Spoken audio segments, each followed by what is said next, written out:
And can you say President Sabrin? Has a ring to it.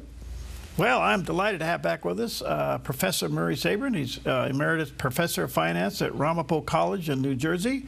He's Associate Scholar at Mises Institute, and he's the author of several books, and one including his autobiography entitled From Immigrant to Public Intellectual, an American Story. There's a picture of the cover of the book. It really is a fascinating story. He does have a website, Murray Sabrin, SABRIN.substack.com. President Sabrin. Got a ring to it. Professor, good to see you as always. How are you, friend? Great to be with you, Perry. And it's a very apropos time that we're talking about this, because tomorrow is the 76th anniversary of my coming to America with my parents and older brother. Really? Congratulations. 76 years ago. Yes, I was a little tot, as they say. Well, you don't look a day over 49. So I've been told. Are you seriously looking in creating an exploratory committee? Well, I'm discussing this with several people, and the reason is pretty simple. More than half of the American people don't think we're on the right track as a country. And the reason we're not on the right track is what I've been writing about for the past 50 years. We have a burdensome income tax. We have a Federal Reserve that manipulates the economy, that gives us booms and busts and high unemployment. We have endless wars that the president has rightfully talked about. Unfortunately, nothing is happening on that front that would give us more peace in the world. And so I think if I decide to form an exploratory committee, I could then go around speaking to people throughout America saying, listen, we've tried this for more than 100 years. Income taxes, Federal Reserve manipulation, high regulations, endless wars, dependency on the federal government for people's sustenance, whether it's senior citizens, low-income people, college students. We've become a nation of children, Perry. People are not financially independent. That's why he created this hat, Make Americans Financially Independent, and they'll be available soon to the general public. And I hope we can get this out to the American people so they embrace the philosophy, I think, or the practicality of being financially independent. I don't think anybody argues with that, so let's unpack this a little bit. First of all, have you ever talked to Secretary Bessent about your ideas? Not really. I mean, I'm available. I'm not far from Mar-a-Lago. I think about an hour and a half away. He can call me up. He can go to my Substack, reach me, and we could have a meeting in Mar-a-Lago with the president and saying, listen, the president wants lower interest rates. The only way you can get lower interest rates if people save more money. If the Federal Reserve gives us artificially low interest rates, that's going to create another speculative bubble. And we know how those ended. We know how the one ended in the 1920s with the crash of 1929 and a decade depression. We know how the manipulating low interest rates in the 2000s gave us the housing bubble. And then we got the low interest rates after the housing bubble, and we got another unsustainable boom. So all the things that have happened since the Federal Reserve was created, Perry, has given us a lot of pain and discomfort in the American economy. And here's the point I really want to make to the American people.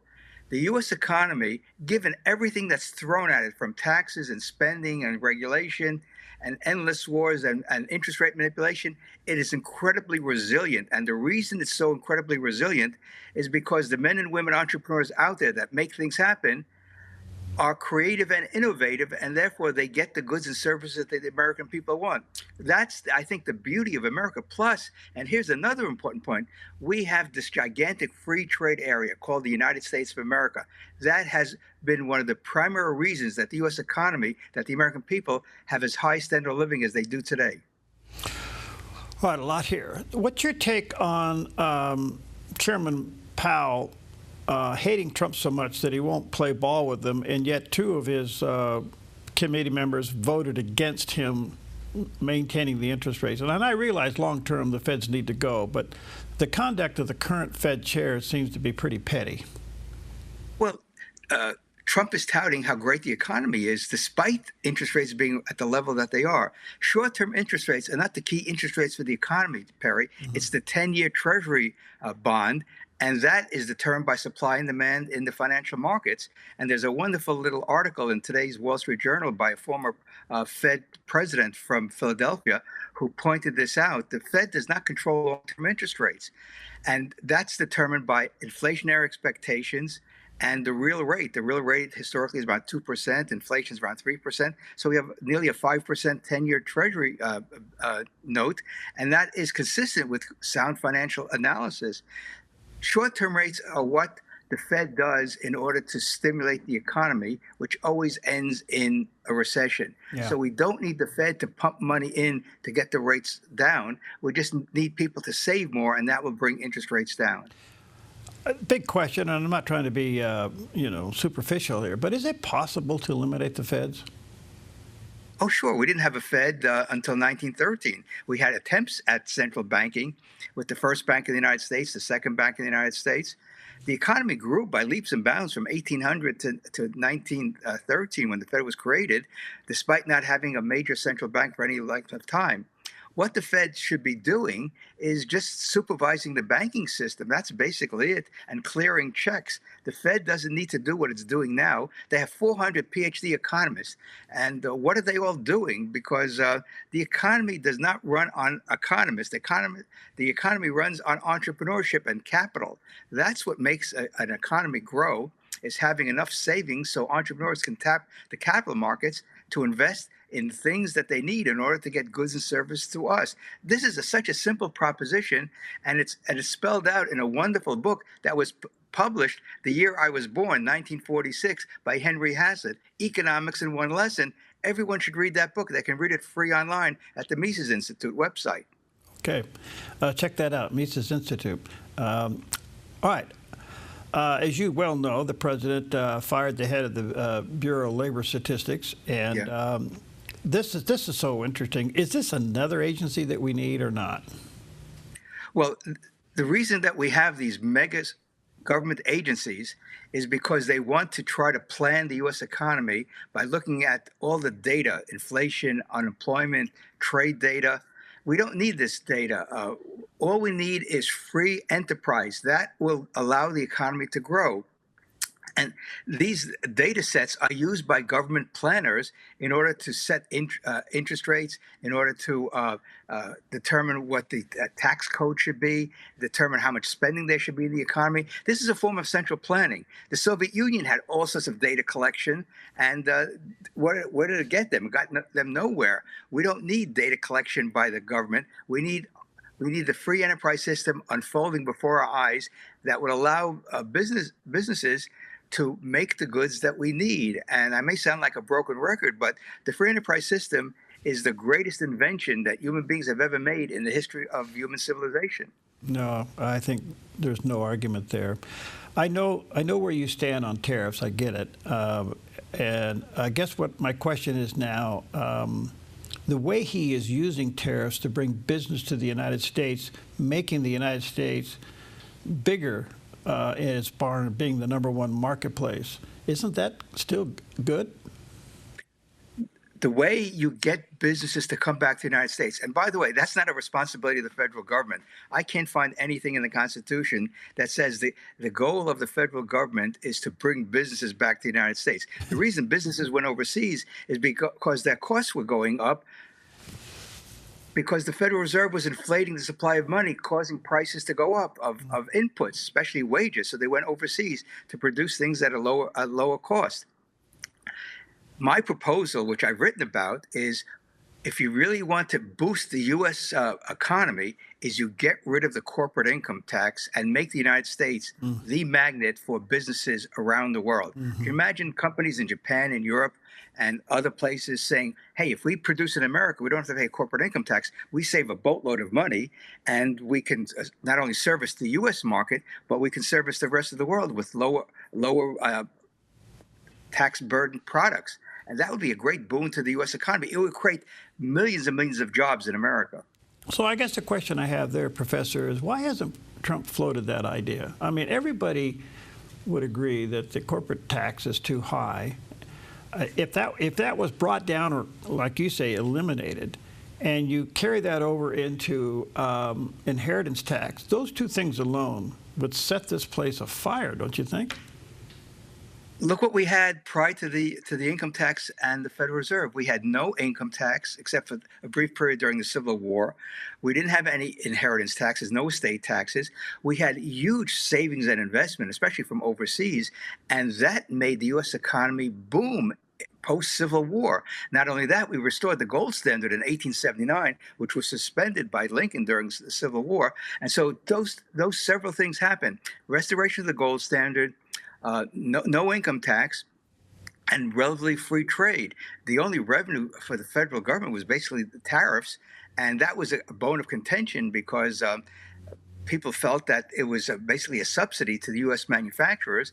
And the reason we got the income tax was to lower the tariff in 1913 and 20, but then the tariffs went up in the 1920s in spite of the so-called deal that was going to reduce tariffs. So when you look at it, Perry, it's very simple. Government cannot plan the economy, whether it was in the former Soviet Union, whether it's in Cuba today or North Korea, or in this mixed economy that we have because of the Great Depression and all the alphabet soup agencies that came about with all these expenditures. So how would the president go about eliminating corporate tax? What would be the protocols he'd have to go through to do that? He would have to go to the Congress and say, or get his allies in the Congress and saying, listen, here's what we need to do to boost the U.S. economy.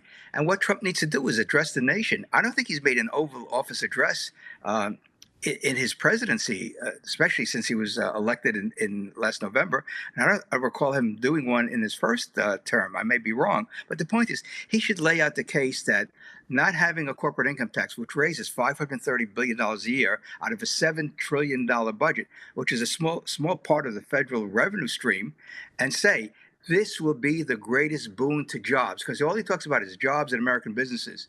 So if he wants to talk about jobs and American businesses, here's the way we make the United States the most attractive country in the world to do business. He has to make that case instead of calling people names, too late Powell and all the other things.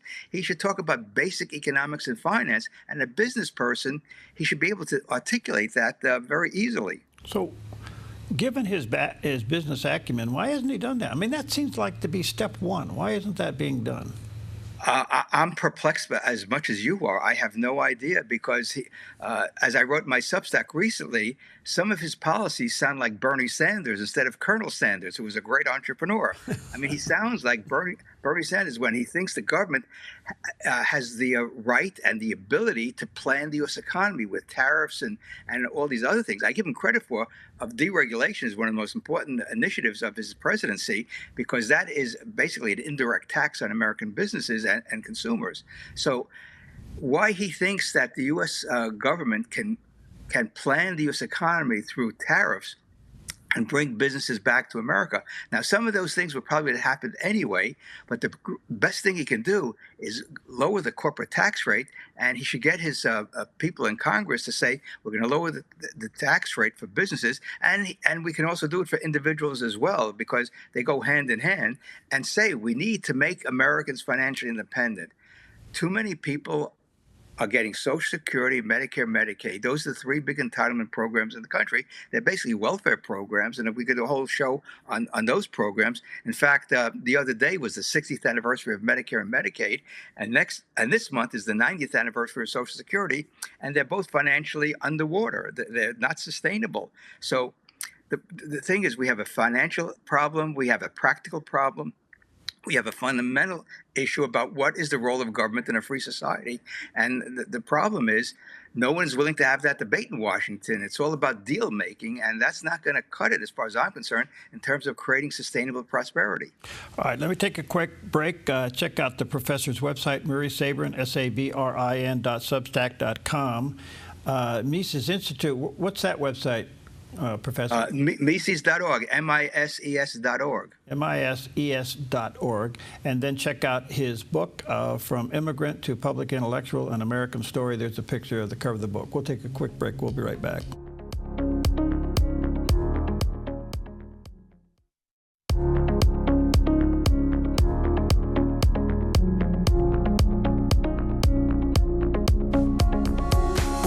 Okay, welcome back. Always an honor to have with us. Professor Sabrin's with us today. He's Emeritus Professor of Finance at Ramapo College in New Jersey, and he's Associate Scholar at Mises Institute, which you can go to Mises.org, and the author of several books, but his autobiography is a fascinating read, From Immigrant to Public Intellectual, an American Story.